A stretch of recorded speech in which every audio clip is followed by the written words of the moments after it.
My new book, Pillars for Life, A Guide to Spiritual Ethics and Practice, is now out and available for you to read and purchase. You can check out our website, willowhealing.org, to find a link, or you can find it on Amazon. We look forward to getting your feedback, and if you love it, please leave a review and share with your friends. Now it's time for the show. Welcome to Willow Healing Matters, the podcast. We are so excited to have you joining us on this journey where we explore different ways to empower your soul, whether it's healing in your kitchen or all the way up in the corporate world. Come with us as we look into different ways to heal your mind, body, and soul. Hey everyone, it's Catherine from Willow Healing, and today I am here with the lovely Tenya Eickenberg. She is an energy healer and certified self-care coach with over a dozen transformational tools in her toolkit and a heart as bright as a beach sunrise. After navigating her own healing journey through anxiety and depression, Tenya found what traditional treatments missed: the power of energy alignment and deep soul-rooted self-care. So a big welcome to the show, Tenya, and I'm excited to see where we go. Me too. Thank you so much for having me. So I guess if you feel open to, I feel to ask you a bit about your journey and how, you went from anxiety to depression into stepping into this self-care space. Yeah. So, 2018, our family was having probably the most spectacular year that we had had up to that point. Like everything was working in our favor at every turn. My husband and our oldest daughter was graduating from college. Our twins were graduating from high school. We got the opportunity to purchase our forever home in this beautiful community that we had been wanting to move back to. And we had always said that when the twins graduated, we wanted to move back. February of 2018, we were approached by some friends of ours who were like, "Hey, we're moving out of the community. Do you want to buy our house?" And we're like, "If we can make it work, yes." And so it just started. Everything fell into place by September. We had our house on the market. We sold it in October. We moved into our new house in November. And it was just so easy. It was just like, when everything is just flowing, it's just easy. Yeah. 2018 was easy. Then 2019 hit, and I was no longer a busy mom of high school seniors. They had their own jobs, they had their own cars. I didn't have to worry about grades and lunches and all that stuff. My health started to take a bit of a decline, and I got the opportunity work allowed me to work from home a couple days a week. And so I was working from home 2 days a week, going in for 3. And it was just a lot. There was just a lot going on. And with it being winter, there wasn't a lot of community collaboration going on, like meeting up with friends and stuff like that, because it was winter, and you don't go to the beach during the winter when there's 30 degrees outside or snow on the ground. And so for the 2019, I pretty much tried to self-medicate. I started smoking again. I started drinking more, unhealthy, just kind of trying to push everything away because I didn't want to deal with it, because where I thought it was coming from, I did not want to deal with the people that I thought was causing the problem. I finally decided that around February or March of 2020, right before COVID happened, I was like, gosh, I need some help, because I was on the verge of running my vehicle into a telephone pole. Mm-hmm. Because I was just so done with feeling the way I was feeling. I could not get out of it no matter how hard I tried. And so I went the traditional routes to start, called doctor, got a prescription, went to see a therapist. 6 to 8 weeks later, went back. I was like, I'm feeling numb. Like, I'm not really sad anymore, but like, I'm not happy either. And they're like, well, let's up your medication. And I was like, no, now we're done. I'm not going to do that. Although I didn't tell them that. I told them, okay, I let them call in the prescription. I never went to go pick up the prescription. I canceled my appointments with the therapist because it was the same routine. It was the same, right out of the same book. Talk And therapy while loop. I yeah, and while I understand where they're coming from and that they have a process and a procedure that they have to do, it was not quick enough for me.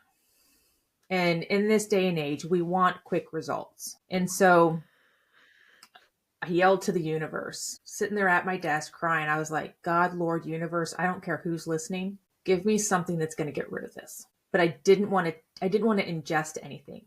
I didn't want to take supplements because I'd been down that road. I didn't want to take medications, been down that road. And so I went to Google after that, and I was just like, holistic emotional healing. Like, I knew it was emotional. I knew that much because it was anxiety and depression. I knew that those were emotions. And up to this point, my only interaction with energy work was like acupuncture and in The Secret. Like, I had an understanding of the law of attraction. And so this modality called the emotion code popped up. And I was like, okay, not quite sure what that is, but okay. I mean, it was I think there was Reiki and there might've been a couple other things, but like, that was what I like honed in on. And so I started looking at it and doing my research, and I was like, huh. All right, so it's this modality of using what I had no idea what muscle testing was at the time, to find trapped emotions in my body and then swipe across the top of my head to release them. Like this, if Okay. anyone's wondering. Yeah. Yeah. Yeah. Just over the top of the head, just swiping away the anxiety and the depression and whatever. And I was just like, okay. I was quite skeptical. I was like, because my belief system, even though I didn't want to take something physical, my belief system was that I still had to take something physical in order for me to heal, in order for me to feel better. And I was like, what do I have to lose if I try this? A few $100s. And that was small potatoes compared to how I was feeling. And so I found a practitioner online. And I wound up signing up for a session with his wife because she was getting her certification. So like, I wasn't just getting the emotion code, I was getting the body code too. And after that session, I was like, because all I did was sit on the phone and listen. I didn't have to do anything. I was like, well, this is weird. This is interesting.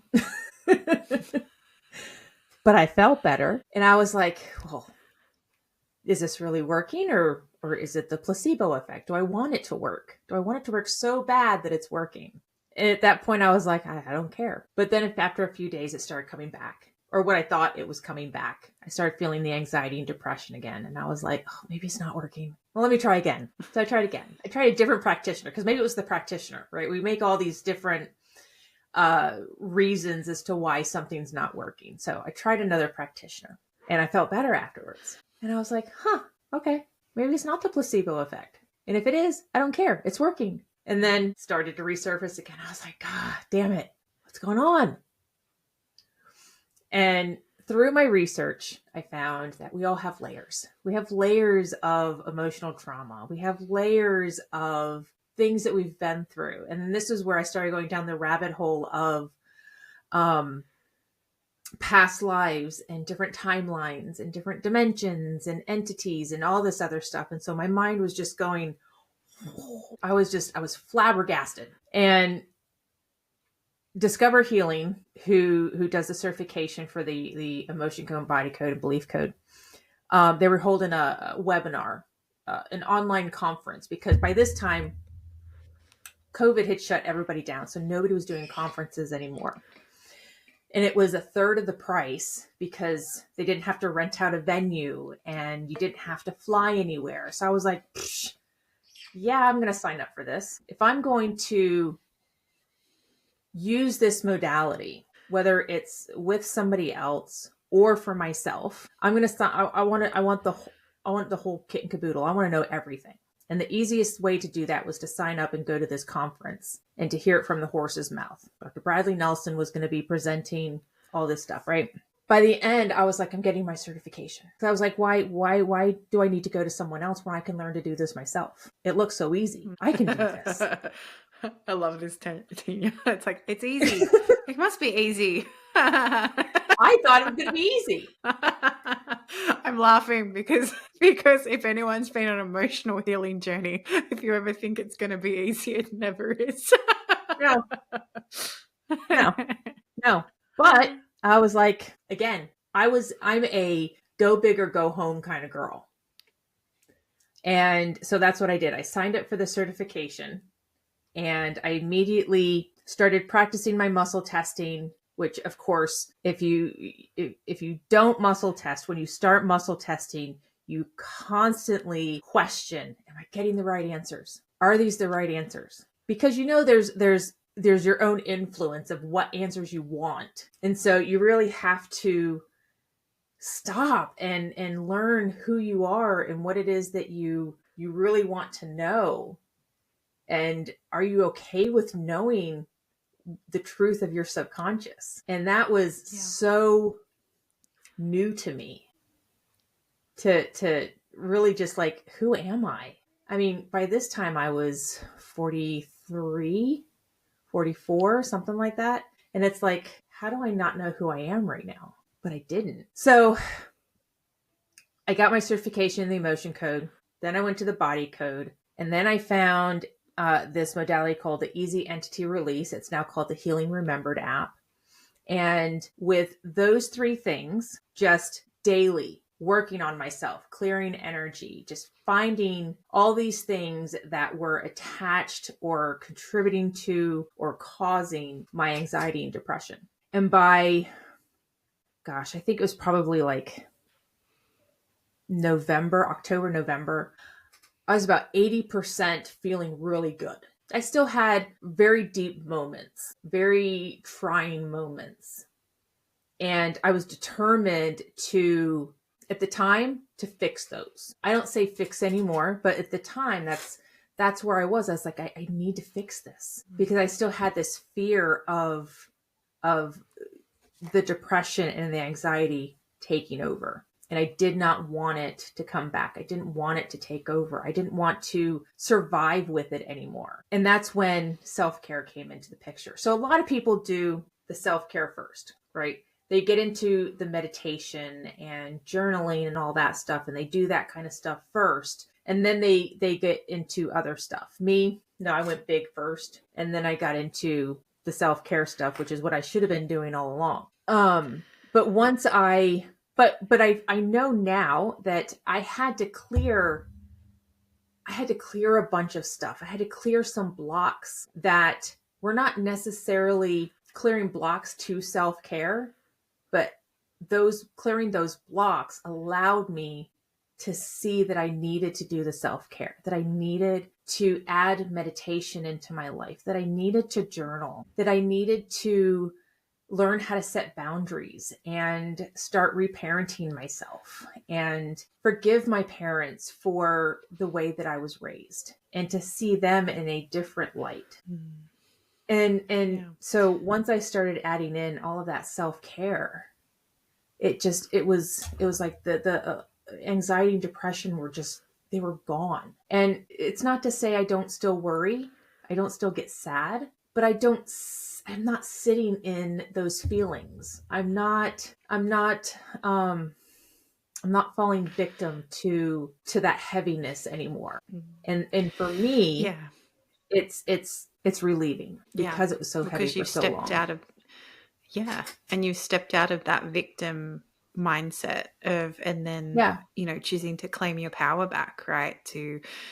This is still there. And the best thing I've ever been taught is that your flaws, your triggers, your wounds, they never go away. You can never fully fix them, but you learn to understand them better and embrace them. Right. So then when they do start to come up, then you can say, like you said, you can be sad or you can have that worry for a little bit, but you also know how to pull yourself back quicker and easier so that you can go back to living your best life. Right. It's more now I'm allowing the feelings to come. I'm allowing the feelings to process, which is what depressing them are supposed to be doing, but what we're not taught.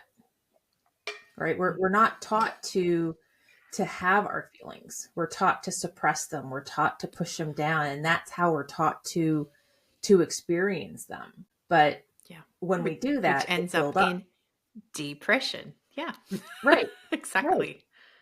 So yeah, so Exactly. this past weekend I had 2 days of just I was feeling awful. I was definitely feeling depressed. And the first day I was like, you know what? I'm gonna be human today. I don't want to do any energy work.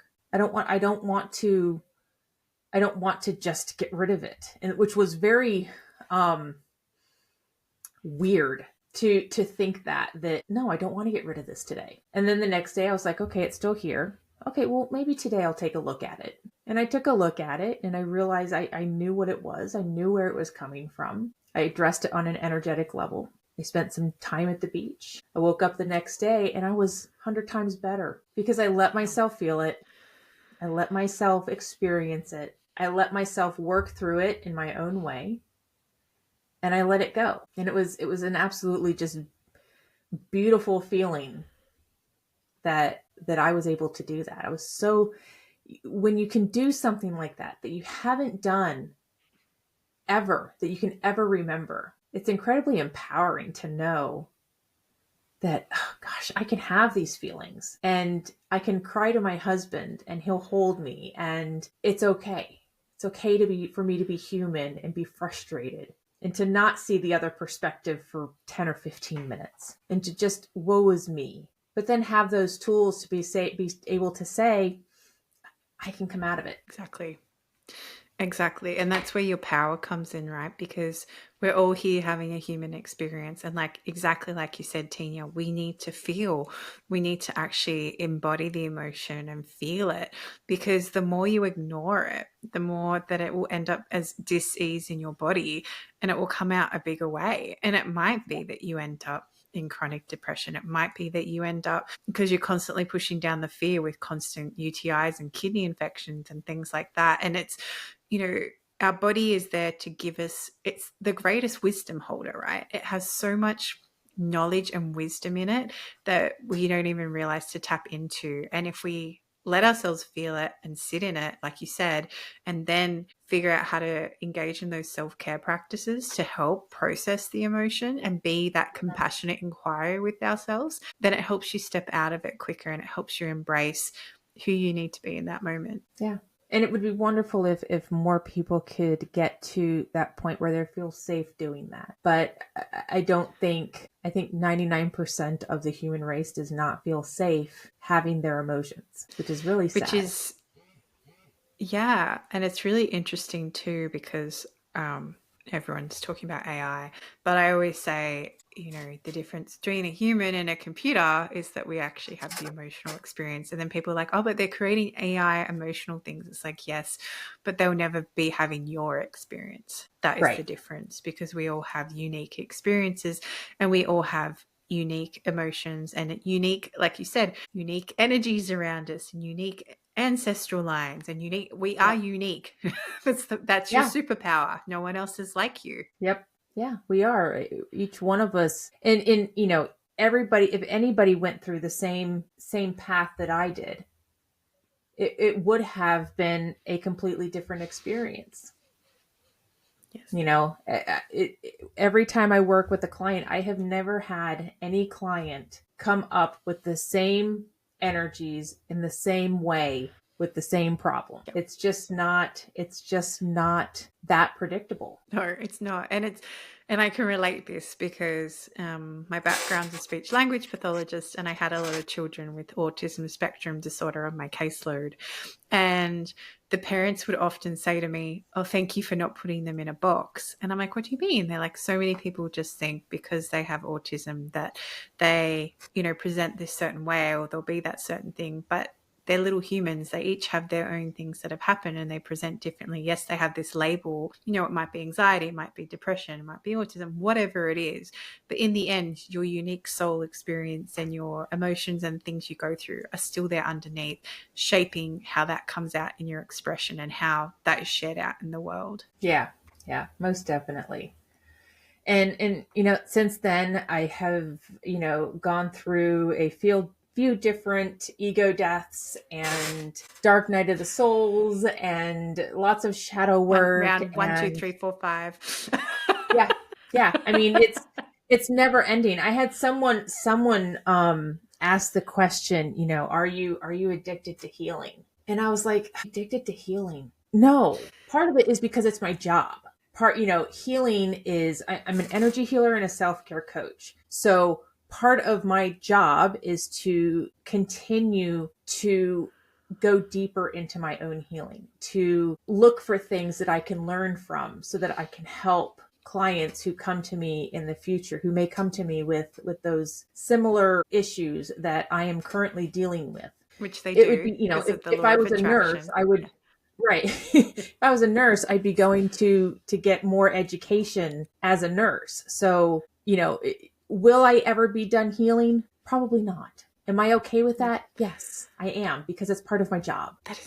That is such an interesting question to be asked, Tina, that if you're addicted to healing. And I would say, if someone asked me that, I would say, no, I'm curious about what else we have to learn because, you know, you never, there's so many people, there's billions of people in this world, and we all have our unique experience, our unique gifts, and everything that we go through that allows us. But you'll never know everything. We're not meant to know Right, everything. We're meant to right. connect with people and learn from other people. Or, I'm not going to try and do acupuncture on a person. I'm going to say, hey, I really found this amazing acupuncturist. Go check them out, Yep. or, and sometimes that can be our role in itself because there's different levels of healing. And, knowing what's your genius zone versus not your genius zone is part of that experience too. Yeah, definitely. Definitely. Yeah. And I love to like addicted to healing. I feel like that's what we should call the episode, but I'm not going to call it that. But but it's so interesting because it's my curiosity that led me to awakening my spiritual gifts. It led me to awakening, tapping more into my intuition. It's the Yeah. curiosity about learning what people do, but then that also allows me to connect people with the right people because I can't do everything. And I know I can't do No. everything, which has been one of my Yeah. lessons too. And Yeah. so if that makes me addicted to healing, then so be it, because I'm up for the wild ride. I'm up for the curiosity. I'm up for the learning. Like, bring it, see what happens. And the universe will probably open up something, but I'm going through a lot right now. So I'm like, yeah, why not? Just keep bringing it. We'll see what happens. Yeah. I tell my clients all the time, I said, I want to work myself out of a job with you. Like I want to get to the point where you don't need me anymore and you need to Yes. go on to somebody else who can do whatever else it is that is in next in your path. I, That's I such a don't beautiful want to be able sentiment. to do everything. That'd Yeah. be exhausting, And wouldn't you it? exactly, but also to empower the person and the soul enough to get to that point, Tina, where they can go, wow, you've helped me so much. And I know for me that I have that relationship with my spiritual mentor where we got to this point, and I still remember our last session, and we just both intuitively knew that was it. Like that was, Yeah. she got me to where she needed to, but she's still there, and I know that I can reach out to her if I have a Yep. question or if I feel pulled to. But it's not that, okay, you're not like, it's a different relationship now. And that's kind of what happens when you empower people, and that shift happens. And, it comes back to that. This keeps coming up today, but, people come into your life for a reason, a season, a lifetime, a cycle, or a lifetime, and Hmm. if you can just be for a season or a cycle or, whatever it is, you just Yeah. accept that, and you know that you did everything you could to help that person or empower that person through that point in their life. Most definitely. And that is the goal, is to empower our clients to be able to understand how powerful they are in their own right as their own healers, Yeah, because 100%. we have that power. We just it's taken away from us the moment we're born, right? It's the moment we start following in our parents' footsteps. Unless our parents are consciously aware that we have that power, it's immediately taken away from us. And then it's taken away from us when we go to school, when we go to the doctors, when we go to work. It's constantly taken away from us. Exactly. And And, it's empowering when we can get it back. yeah, and even I had a client this morning, and I always trust divine timing, right? And the thing that left when we finished our conversation was she's like, thank you for getting me, you know, because she's like, no one else would, like, you just understood straight away what I was doing. And I was like, yeah, I hear you, you know. And so often we have those conversations, but we don't really listen. And I think Yeah, sometimes that can be such a big thing too. And even listening to ourselves can be such a powerful thing as well. most definitely. And that's something that going through this healing journey allowed me to be able to do. And some people may think, my gosh, well, you're in your 40s, you're kind of late learning who you are and listening to yourself. I'm like, No, it's never too but if late. I was never taught to listen to myself, then how would I know to listen to myself? I wouldn't. Yeah, I feel like we only know what we know until we don't. And then when you know better, you choose to do better. But if you choose Right. not to do better, then that's on you, you know, because you Yes. now Yeah. know that Yeah. there's a better way. Yeah. You don't know what you don't know. And I've often told people when I talk about forgiving my parents, I didn't have a horrible upbringing, but I had an upbringing that um my parents were not emotionally stable. I wouldn't say stable. They just weren't emotionally intelligent. And in forgiving them, even if they had been given different knowledge, they may not have been equipped enough to accept that knowledge. So even if Dr. Spock himself knocked on their door and said, "You need to learn how to have some emotions," they probably would have looked at him and go, "I don't know who you are. Get off my stoop." And that would have been it. And yeah, and that's the culture too Yeah. that was brought up. You know, it's like, you know, don't cry. You know, like all those sorts of things that we got told. You know, oh, Yeah. big girls don't cry. You know, only girls cry. Like there's just so many things about even Yeah. just Yeah. crying, to the point where you feel like there's something wrong if you have to cry. When it's like, no, Hmm. that's one of the healthiest and quickest ways to heal that emotion is to cry. Yeah. I just literally recorded a solo episode on the mother wound today on my podcast. And I was talking about how having those big feelings and being told, don't cry, was just my parents telling me that it was not safe to have feelings. It was not Mm. safe to have those feelings. And that's where I had started to create that mother wound and that father wound, was when I didn't feel safe being able to cry or laugh or get mad. It just Yeah. we grew up in a world where it was not safe to voice what was going on inside. I'm so glad that we're working towards getting away from that. Mm. And And I that's, I hope that as the generations go on, that it continues to filter down. yeah, same, you know, like, and that's the biggest thing. You know, my husband and I, with our little one, we catch ourselves, right? Like, it's like, no, you can actually have that feeling. We're not discounting that feeling, you know, and not to default back into how we were brought up, which is, you know, you don't talk about it, you don't feel it, you don't go. And sometimes the most powerful thing you can do is break down in front of your children, especially young Mhm. children, and let them know it's okay to do that, because Yeah. that is empowering them and allowing them to understand that the human experience is going through emotions. That's just part of being It human. Yes, and I will tell you that now all of my kids are adults. My oldest will be 29 in August. My twins are 25.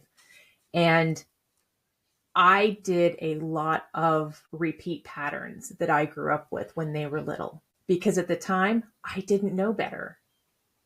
And I admit that I don't like it, but that's what I knew. But even them being adults now, they are still learning from us. They are still Exactly. learning from us being vulnerable. And it still teaches them, even as adults, that it's okay to be vulnerable. It's okay to cry in front of your significant other. It's okay for my 25-year-old son to cry if he needs to. Yeah. And the beautiful thing, if anyone's listening, when you do the work on you, it ripples through. It It doesn't does. matter what age your kids are, or if, even if you have grandkids, when you do the work on yourself, it actually does cause this energetic ripple that goes through generations. And it's such a beautiful reminder, because it can make doing this work when you think it's really hard and it gets really tough. Mm-hmm. And sometimes you need to understand and grip onto something. I know as a mum, you do anything for your kids, right? So it's like, Yep. well, I'm not doing it just for me. I am doing it for me first, but I'm also doing it for them. And it just helps, Right. gives you that extra bit of motivation to keep going, especially when you're up to round 3 of your dark night of the soul or whatever it might be. Yep. Yeah, Yeah. it Yeah. definitely makes it more palatable Yes. when you can tell yourself, oh, I'm doing this for my kids. I'm doing this Exactly. for their future kids. And it does So do it also for you ripple first. back. Right. Yes. But it does also ripple back. I have seen shifts in my With your dad parents. Yeah. over, over my healing journey. And even, well, I mean, even with my mom, I mean, even though I don't have much of a relationship with them, it's a healthy relationship for me. And it's Exactly. much different than it was 5 or 6 years ago. Yeah. So, Yeah. there are, while it's not happy go lucky and, we talk on the phone all the time, it's cordial. And that's all I can ask for right now. And I'm okay with that. Yeah. And, it's meeting people where they're at as well, because we can't Yeah. always expect, when we go through massive transformations and have quantum leaps and everything else, sometimes it takes a while for people to catch up with and go on their own journey. And, it is how it Yeah. is. And it's accepting Yeah. that that's their journey and this is my journey. And, sometimes that's the best thing you can do too. It is. It is. Especially when when you start to realize that. Was not something I realized in the beginning of my journey. I was like, come along, come on. Come with me. No, we'll They're plant like, seeds. You no, can plant seeds no, throughout the no, no. seeds. Exactly. We all Yeah. learn. Exactly. And as we start to finish our time together, Tenya, I ask the guests that come on the show, if there was something you could heal or change in the world, what would it be? I would ask people to be more kind. Like stop dividing our world and just be kind to everybody. Just let everybody be who they are, who they want to be. They're not hurting anybody. Just be kind. Yeah, beautiful. And where can people find you, Tenya, if they want to come and connect with you or work with you? My website is designyourexistence.com and Facebook and Instagram, social is at designyourexistence. Beautiful. And I'll make sure to put that in the show notes as well so everyone can find you. But thank you, Tenya, for sharing your journey and unpacking emotions and talking about emotions, because it definitely needs to happen more. Thank you so much for having me. I've had fun. All right. Thank you for listening to Willow Healing Matters, the podcast. We have so much love and gratitude that you have taken the time out of your day to empower you on your healing journey. The views shared by the person being interviewed might not necessarily reflect that of the host and should be used at your own discernment. Trust what resonates for you and follow your heart and soul guidance. If you have any underlying medical conditions or mental health issues, please consult with your healthcare provider before pursuing any of the recommendations. Likewise, you can always contact the person being interviewed to find out more information. This can be found in the show notes. Remember to activate, align, heal, empower, and find love in everything that you do.